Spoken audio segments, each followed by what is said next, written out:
Subscribe to Mufti Qasim Nawaz online. Press the bell icon for more videos. Bismillahirrahmanirrahim. Assalamu alaikum wa rahmatullahi wa barakatuhu.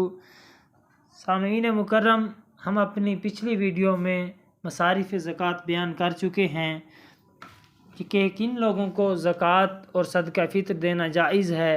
अब हम उन लोगों का बयान करते हैं जिनको ज़कात का माल नहीं दे सकते, और उन लोगों के बारे में भी बयान करेंगे जो ज़कात सिरे से अदा ही नहीं करते, उनकी क्या सज़ा होगी।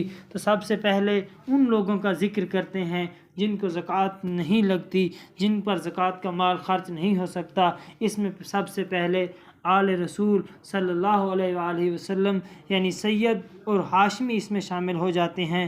दूसरे नंबर पर अमीर और मालदार है, यानी जिसके पास जो साहिब निसाब है, किसी एक साहिब निसाब इस दूसरे साहिब निसाब को ज़कात का माल नहीं दे सकता।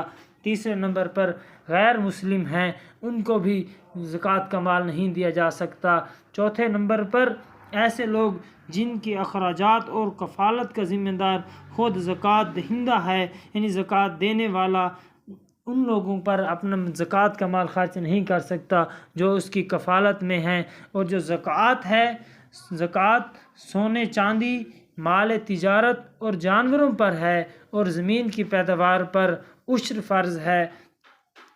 अब उन लोगों का बयान करते हैं जो ज़कात अदा नहीं करते। ज़कात अदा ना करने वालों की सज़ा सुनाई गई है। अल्लाह ताला ने इरशाद फरमाया, जो लोग सोने और चांदी को जमा करते हैं और अल्लाह की राह में ख़र्च नहीं करते, उन्हें दर्दनाक अज़ाब की खबर पहुंचा दीजिए। जिस दिन उस ख़जाने को जहन्नम की आग में तपाया जाएगा, फिर उससे उनकी पेशानियाँ, उनके पहलू और उनकी पुश्तें दागी जाएंगी, और उनसे कहा जाएगा, ये है वो ख़जाना जिसे तुम जमा किया करते थे, ये है वो ख़जाना जिसे तुम जमा रखते थे, बस अपने ख़जानों का मज़ा चखो। ये सूरत तौबा की आयत नंबर 34 और 35 का तर्जमा था।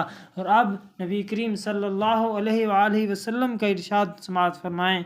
नबी करीम सल्लल्लाहु अलैहि वसल्लम ने ज़कात अदा ना करने वालों के बारे में फरमाया, जो शख्स अपने माल की ज़कात अदा नहीं करता, क़यामत के दिन उसका माल और दौलत सांप के शिकंजे की शक्ल में होगा, उस पर मुसल्लत कर दिया जाएगा, जो इसको मुसलसल डसता रहेगा और कहेगा, मैं तेरा माल और तेरा ख़जाना हूँ। जिस आदमी ने अपने मवेशियों की ज़कात अदा ना की होगी, क़यामत वाले दिन वो जानवर उस आदमी को सींगों से मारेंगे और अपने कदमों तले रौंदेंगे। अल्लाह ताला हमें ज़कात देने वालों में से बनाए। अल्लाह ताला हमें अमल करने की तौफीक अता फरमाए, आमीन। तो सामीन मोहतरम, ये वो लोग हैं जिनको सदका फ़ित्र और ज़कात देना जायज़ नहीं है। तो सामीन मोहतरम, जिन लोगों को सदका फ़ित्र और ज़कात देना जायज़ है, उस पर भी हम अपनी वीडियो बना चुके हैं, लिंक डिस्क्रिप्शन में है। और सदका फ़ित्र 2024 कितना है, किन लोगों को दिया जाएगा, उस पर भी हम अपनी वीडियो बना चुके हैं, उसका लिंक भी डिस्क्रिप्शन में मौजूद है। उम्मीद है बात समझ आ गई होगी। अल्लाह ताला हम सब का हामी और नासिर हो। अल्लाह ताला हम सब को अमल करने की तौफीक अता फरमाए, आमीन। Subscribe Mufti Qasim Nawaz online for more videos.